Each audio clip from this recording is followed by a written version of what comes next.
1. Prepare yourself, for the atmosphere around you is shifting. You have likely felt it, a subtle vibration in the ether, a sense that the rules of engagement for your life are being rewritten.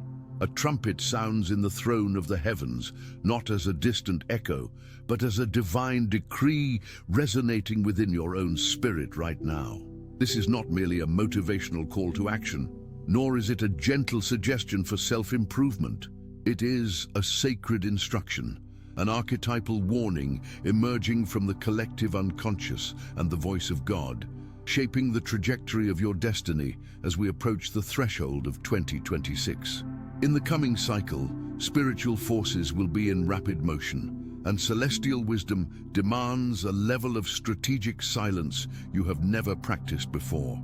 Your mouth will become either your greatest shield or your most dangerous trap. We are dealing with the law of conservation of psychic energy. When you speak, you do not just make sound, you release power. God, with irrefutable authority, is warning you about 3 specific things you must never reveal in the year 2026.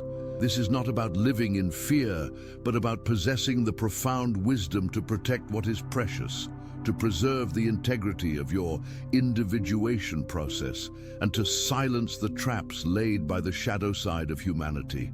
Your future, your blessings, and your psychological protection depend on your absolute silence.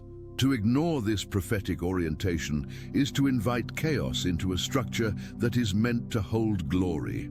Before we descend deeper into this mystery, understand that silence creates a vacuum, and nature abhors a vacuum. You must fill that space with structure to prevent chaos from rushing in. I invite you to explore the 3 keys to a prosperous life. This trilogy is not merely a set of books. It is a practical map for those of you who feel the weight of a calling but lack the earthly stability to sustain it. It is designed to help you awaken to who you truly are, heal the invisible blocks in your psyche, and finally learn to receive, sustain, and multiply your blessings without that lingering sense of guilt. Whether you prefer reading the e-book or listening to the audiobook during your quiet moments, this guide is your companion. You can find the elegant link direction pinned in the comments or description below. But for now, let us return to the silence that protects your future. The first thing you must conceal in the coming year is the blueprint of your next transformation. In alchemy, the vessel must be hermetically sealed for the transformation to occur. If the vessel cracks, the pressure escapes, and the gold is never formed. You are approaching a period of intense metamorphosis. God is downloading a vision into your spirit, a new career, a relocation, a relationship dynamic, or a spiritual awakening. The mistake many chosen ones make is the premature release of this tension. When you speak of your plans to those who are not on your frequency, you are not just sharing news. You are inviting their projection. People project their own limitations, fears, and unlived lives onto you. This is what the ancients called the evil eye. It is simply a concentrated negative projection from the collective shadow. If you feel the resonance of this truth in your own life, mark this moment by liking this message, signaling your readiness to protect your vision. When you tell a friend who is stuck in their own complex about your liberation, their subconscious envy acts as a psychic drag on your momentum. They may smile, but their spirit resists your expansion because it highlights their stagnation. The practical application here is strict containment.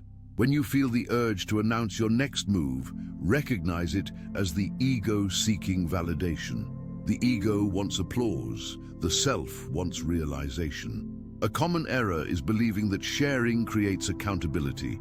Often, it only dissipates the energy you need to execute the task. Your micro-exercise for the next 24 hours is simple. Identify one major goal you have for 2026. Write it down on paper. Do not speak of it to a single soul for 3 days. Watch how the energy builds within you, turning into a driving force rather than evaporating in idle chatter. However, hiding your plans is only the first layer of defense. There is a deeper, more dangerous territory that you must navigate with caution. The second thing God warns you to keep hidden in 2026 is the raw state of your unhealed wounds. We live in an era that fetishizes vulnerability, telling you to speak your truth at all costs.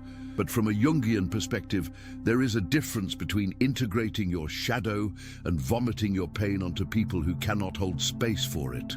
Your wounds are the entry points for your transformation, but while they are open, they are also entry points for infection. If you reveal your deepest insecurities, your family trauma, or your current spiritual battles to the wrong people, you hand them the blueprint of your destruction. Malignant personalities, often driven by their own unintegrated shadows, will store this information. In 2026, as the pressure rises, they will use your vulnerability as a weapon to destabilize you. If you wish to continue unraveling these archetypal patterns and arming your mind, subscribe to the channel, for we are building a sanctuary of wisdom here. The mistake chosen ones make is confusing intimacy with oversharing. You believe that by showing your brokenness, you will gain empathy. Often you only gain pity or worse, contempt. The wounded healer archetype is powerful, but you must be the healer first, not just the wounded. You cannot lead others out of the forest if you are still bleeding out against the trees. To apply this, you must learn to distinguish between a confidant and an audience. A confidant is a container. An audience is a consumer. Your micro-exercise is to review your last 3 conversations. Did you share a struggle hoping for relief, only to feel drained afterward? That is a sign of a leak. Next time a trigger arises, instead of calling a friend to vent, take that energy to your journal or into prayer. Ask the psyche, what is this pain trying to teach me? Process it vertically, between you and the divine, before you spread it horizontally. Yet, even if you hide your plans and protect your wounds, there is a third element that is perhaps the most counterintuitive of all. It is the one thing you desperately want to show, yet it is the very thing that loses its power the moment it is displayed. I ask you to turn on notifications now, for this final warning is where the true test of the ego lies, and you will not want to miss the signals that follow. The third thing you must never reveal in 2026 is your secret acts of charity and your spiritual rank. This is a subtle trap. As you grow, your capacity to do good will increase. You will help others, you will have profound spiritual insights, and you will be used by God to shift atmospheres. The temptation will be to let the left hand know what the right hand is doing. The persona, the mask we wear for society, loves to be seen as the good person or the spiritual master. But here is the psychological reality. When you broadcast your good deeds or your spiritual level, you inflate the persona and starve the self. You trade eternal weight for temporary social currency. The energy of the act is consumed by the applause. God is warning you that in 2026, your authority will come from your hidden life, not your public display. The power of the chosen one is like an iceberg. 90% of it must remain submerged in the mystery of the unconscious and the divine presence. If you boast of your kindness, you are no longer serving the other, you are serving your own image. If you boast of your revelation, you fall into spiritual pride, which is the precursor to a fall. I encourage you to share this message with someone who walks this path with you. For iron sharpens iron, and they too may need this reminder of discretion. The common mistake here is virtue signaling, using your good deeds to manipulate how others perceive you. This creates a false self that eventually collapses under its own weight. Your exercise for this week is the practice of anonymity. Do one act of kindness, send money, leave a gift, fix a problem, completely anonymously. Ensure the recipient can never trace it back to you. Observe the feeling in your chest. At first, the ego will feel frustrated that it gets no credit, but sit with it. You will feel a new kind of solidity forming in your soul. That is the accumulation of genuine spiritual substance. As we stand on the precipice of this new cycle, remember that silence is not passivity. It is an active state of containment. By keeping your vision, your wounds, and your virtues within the sacred vessel of your heart, you allow the alchemical fire of God to work on them without interference. You are building a reservoir of power that the world cannot drain because the world does not know the source. If this wisdom has settled into your spirit, I ask you to comment, "I keep the sacred silence," below. Let this be your seal, a declaration that you understand the assignment for 2026. But do not think that silence is the end of the road. It is merely the foundation. Once the vessel is sealed, the heat rises, and the true transformation begins. What happens when the pressure within you becomes greater than the pressure outside? That is the next phase of your awakening. It is the moment the egg cracks, not to be destroyed, but to release the life that has been growing in the dark. This pressure you feel, this intense compression where it seems as though the walls of your life are closing in, is not a sign of failure. It is the necessary condition for birth. In alchemy, we call this the vas hermeticum, the hermetic seal. If the vessel leaks, the pressure drops, and the transformation halts.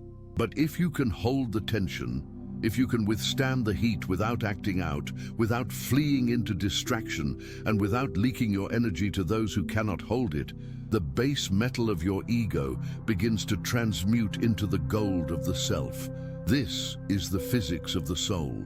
However, navigating this intense internal pressure requires more than just willpower. It requires a map. The psyche is a labyrinth, and without a guide, it is easy to become trapped in the loops of your own mind. To assist you in this delicate phase, I recommend utilizing the 3 keys to a prosperous life. This trilogy acts as a compass for the chosen one, providing a structured path to awaken to your true nature, heal the invisible blocks that sabotage your growth, and expand your capacity to receive and sustain abundance without the shadow of guilt. It is available as an e-book for study and an audiobook for those who learn by listening. You can find the link to these resources in the pinned comment and description. They are designed to be the stabilizing force you need as you move into this next chapter. The first symptom of this increasing pressure is often a sense of profound disorientation, a feeling that the things which once brought you joy now taste like ash. You may look at your career, your relationships, or even your previous spiritual practices and feel a strange detachment. This is not depression, though it mimics its symptoms. This is what the alchemists called the nigredo, the blackening. It is the stage of decomposition. Before the new structure can rise, the old structure must dissolve. For the chosen one, this is terrifying because your old structure was likely built on survival. You built a personality to survive your childhood, to survive a world that did not understand your sensitivity. Now God is asking you to dismantle the very survival mechanism that kept you safe, because it is too small for the destiny that awaits you in 2026. Many of you fight the nigredo. You try to fix your low energy with more caffeine, more activity, or forced positivity. This is a mistake. When the soul enters the winter season, it is doing deep work underground. The roots are pushing deeper into the dark soil to anchor the height of the tree that is to come. If you force a bloom in the middle of winter, the flower dies. Your task now is to surrender to the decomposition of your false self. This means accepting that you might feel less productive by the world's standards, but knowing that you are infinitely more productive by the standards of the psyche. You are not losing your mind. You are losing the rigid control of the ego, and this is a cause for celebration, even if it feels like a funeral. Consider the phenomenon of the shadow. In this phase of pressure, your shadow, the repressed, hidden, and denied parts of yourself, will begin to knock on the door of your consciousness. These are not just your evil traits. The shadow also contains your gold. It holds your unlived creativity, your suppressed power, your capacity for healthy aggression, and your true authority. For years, you may have been the nice person, the giver, the peacemaker. That was your persona, your social mask. But the chosen one cannot fulfill their mission solely as a peacemaker. Sometimes you must be a sword. The pressure you feel is your inner sword, demanding to be pulled from the stone. If you have felt this strange combination of exhaustion and a rising, undefined power, I invite you to click the like button. This simple action is a physical acknowledgement that you are done pretending to be small and are ready to integrate the fullness of your character. When the shadow rises, it often appears first in our relationships through the mechanism of projection. This is a critical concept to grasp for the coming year. When you are unaware of a quality in yourself, you will inevitably see it in someone else. If you are suppressing your own anger, you will find yourself surrounded by angry people. If you are suppressing your own potential for greatness, you will find yourself idolizing gurus and leaders, placing them on pedestals while you remain on your knees. 2026 will be a year where projections shatter. The people you placed on pedestals will fall, not to hurt you, but to force you to take back the gold you gave them. You will realize that the wisdom you admired in them was actually your own wisdom resonating back at you. Conversely, the enemies who seem to block your path are revealing your own internal resistance. If you perceive the world as hostile, it is because there is a war within your own house. The external world is merely a screen upon which the internal drama is projected. The moment you withdraw the projection, the enemy loses their power. You stop fighting the reflection in the mirror and start changing the face you present to it. This is true power. It is the shift from being a victim of circumstance to being the author of your reality. The chosen one does not battle flesh and blood. They battle the principalities of their own unconscious complexes. When you resolve the complex, the external conflict evaporates or ceases to matter. This brings us to the concept of the complex. A complex is like a splinter personality, a bundle of memories and emotions centered around a common theme, such as the mother complex or the authority complex. When a complex is triggered, you are no longer possessed by your rational self. You are possessed by the emotion of the complex. You revert to being a frightened child or a rebellious teenager. The pressure of 2026 will trigger your complexes relentlessly. This is not a punishment, it is a purification. You are being shown exactly where you are still a slave to your past. The exercise here is to notice when your reaction is disproportionate to the event. If a small criticism makes you feel like you are being annihilated, that is a complex. Do not act from that place. Pause, breathe. Ask yourself, who is speaking right now? Is it the adult me or the wounded child? By identifying the complex, you separate yourself from it. You create a space between the stimulus and the response. In that space, freedom exists. This is the work of individuation, the process of becoming an undivided whole. It is painful work because it requires radical honesty. You cannot blame your parents, your society, or your trauma anymore. You must accept that these things happened, but you are the one responsible for what happens next. The victim asks, "Why is this happening to me?" The initiate asks, "What is this trying to teach me?" As you begin to integrate these shadows and complexes, you will notice a shift in your energy field. You will become less reactive and more responsive. Your presence will become heavier, more grounded. This is the solidity I spoke of earlier. People will feel safe around you, not because you are pleasing them, but because you are real. In a world of masks, authenticity is the most magnetic force. You will no longer need to chase opportunities. They will be drawn to the gravity of your authentic self. This is the law of attraction, stripped of its superficiality and rooted in psychological truth. Like attracts like. A fractured psyche attracts chaotic situations. A whole psyche attracts order and abundance. I encourage you to share this message with those in your circle who are currently walking through the fire of transformation. Often, simply knowing that there is a name for what they are experiencing, that it is a structured psychological process and not a senseless descent into madness, can be the lifeline that saves them. We must also address the archetype of the puer aeternus, the eternal child, which plagues many spiritual communities. The pure lives in potentiality. They have great visions, great dreams, and immense talent, but they struggle to bring these into reality. They are always waiting for the right time, or for a savior, or for a lottery win. They despise the mundane, the routine, the boring work of daily life, but the alchemical gold is found in the dirt. Real spirituality is not just high-flying intuition. It is the ability to pay your bills, keep your word, maintain your body, and execute your vision in the physical world.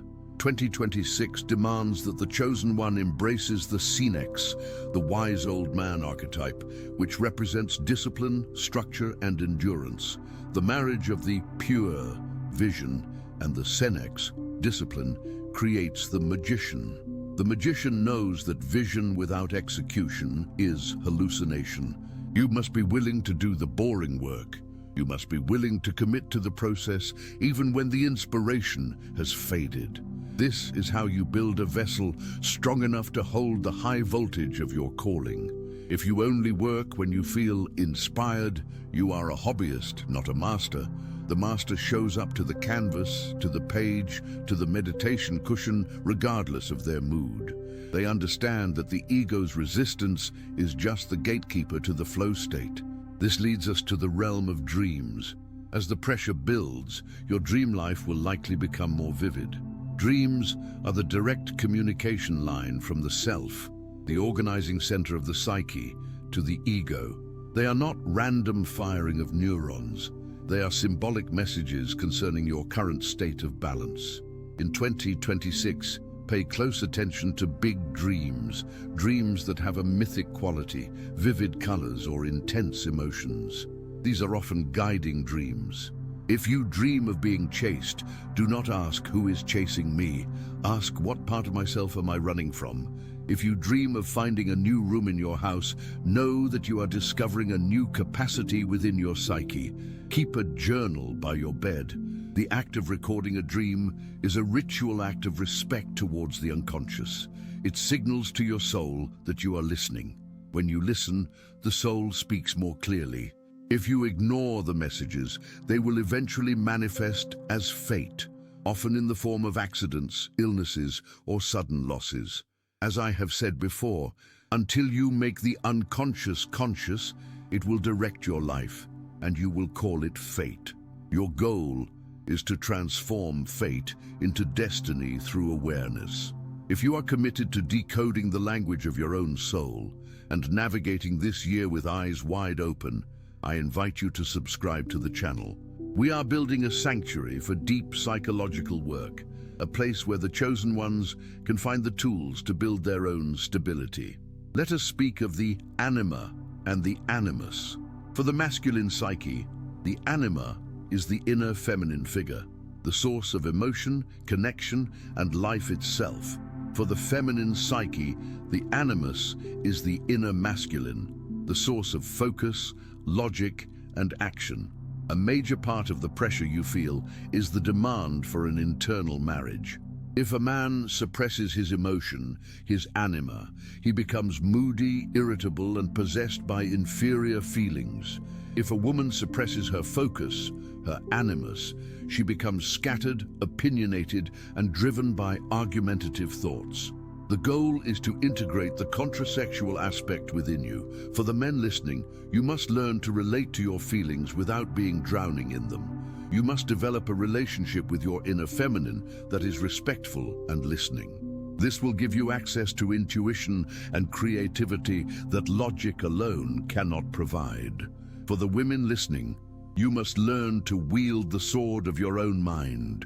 You must develop the capacity to focus your will and cut through confusion with sharp discernment.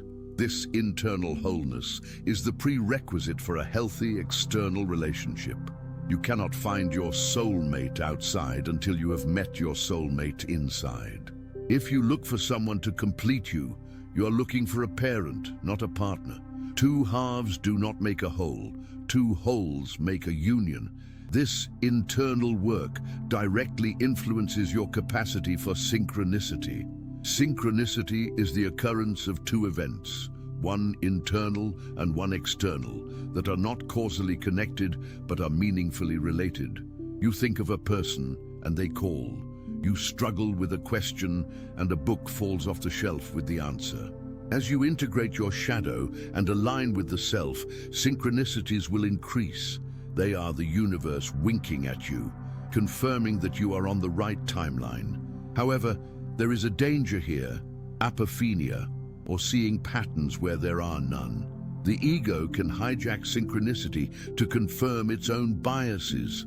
How do you tell the difference?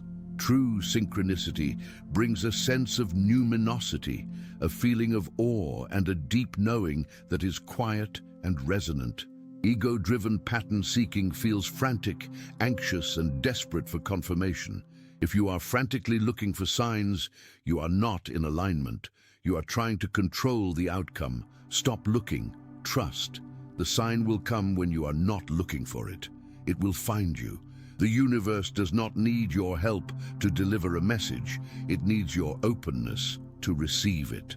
To ensure you do not miss the ongoing guidance and the deeper layers of this instruction, I ask you to turn on notifications. The algorithm is chaotic, but your intention to stay connected to this wisdom creates a direct path. Now consider the concept of the wounded healer. This is the archetype that most chosen ones embody.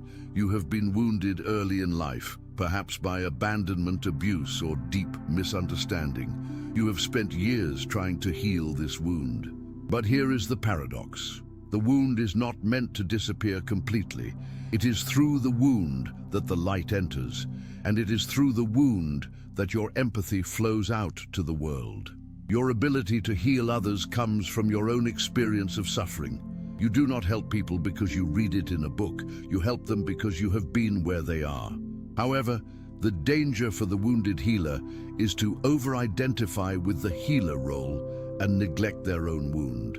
You may spend all your energy fixing others to avoid looking at your own pain. This leads to burnout and resentment. In 2026, you must prioritize your own healing. You cannot pour from an empty cup. It is not selfish to set boundaries. It is an act of stewardship over the gift God has given you. If you deplete yourself, you deprive the world of your gift. Your first responsibility is to the integrity of your own vessel. There is a specific practice for this, the containment of the opposites. Life will present you with conflicting choices, conflicting feelings. You will feel love and hate for the same person. You will feel fear and courage at the same time. The ego wants to pick one and repress the other. It wants to be all good or all brave, but the self can hold both. When you feel a conflict, do not rush to solve it. Hold the tension. Sit in the middle of the paradox. Say to yourself, I am feeling anger and I am feeling love. Do not choose.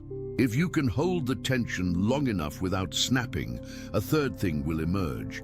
A creative solution that the logical mind could never have predicted. This is the transcendent function. It is how the psyche grows.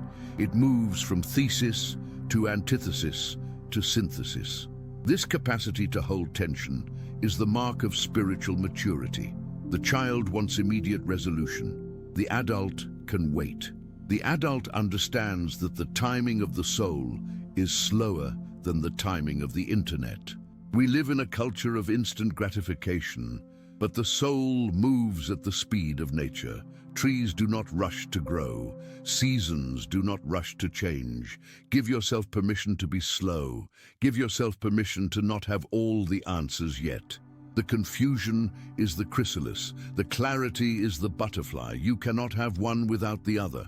As you practice this containment, you will notice that your need for external validation diminishes. You will stop asking others, did I do the right thing? Because you will have an internal barometer that tells you, this is the birth of the individual. To be an individual means to be indivisible. You cannot be broken apart by the opinions of others because you are solid all the way through. This is the ultimate protection against the chaos of the world. When the world shakes, you remain standing, not because you are rigid, but because your center of gravity is deep within your own being, anchored in the self. If this resonates with the journey you are on, and you wish to anchor this understanding, comment below with the phrase, "I trust the timing of my soul." Let this be a mantra that you return to whenever the pressure feels overwhelming. We must also speak of the danger of inflation. As you begin to access these deeper powers and insights, the ego may try to claim them for itself. You may start to feel special, chosen, or superior to the sleeping masses. This is a trap. The moment you feel superior, you have fallen out of the Tao. You have inflated the ego with the energy of the archetype. The result is inevitably a fall, a humiliation that punctures the balloon of the ego to bring you back down to earth. Humility is not a moral virtue, it is a psychological safety mechanism. It keeps you sized right. You are a vessel for the divine, but you are not the divine itself. You are the wire, not the electricity. If the wire thinks it is the electricity, it burns out. Stay close to the ground. Remember your humanity. Remember that you have a body that needs rest, a heart that needs connection, and a shadow that needs watching. The higher the branches of the tree reach into heaven, the deeper the roots must go into hell. This implies that as you become more spiritual, you must also become more human, more grounded, more real. Beware of anyone who claims to be purely light. They cast the darkest shadows. Aim for Holen.